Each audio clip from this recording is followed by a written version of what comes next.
What would your message be?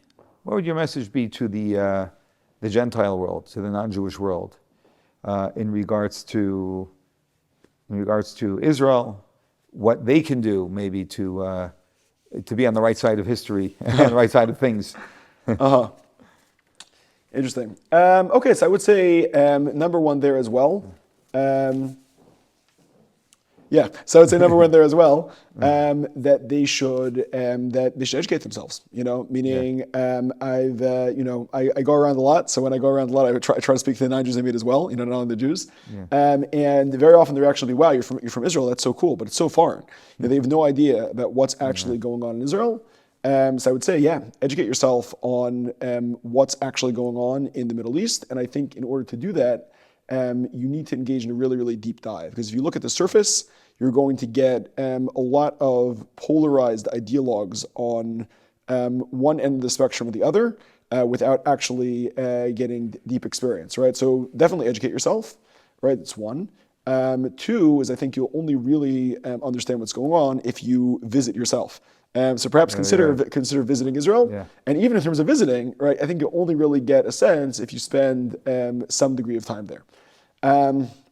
Another thing I would say is that non-Jewish people should not only educate themselves on Israel, they should educate themselves on living the good life.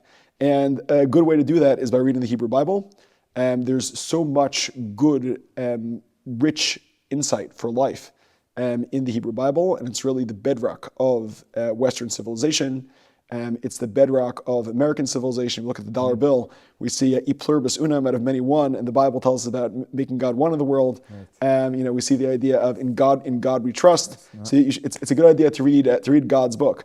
And one of the things that you'll find in God's book is that God tells Abraham that those who bless you, I will bless. So if you want blessing in your life, connect yourself to Israel, connect yourself to the Jewish people, and figure out the way that you can support Israel. But moreover, I would say is that very often the concern for Israel in the non-Jewish world, or like the obsession with what goes on in Israel, is a function of the fact that Israel and the Jewish people are a archetypal representation or archetypal manifestation of God on earth.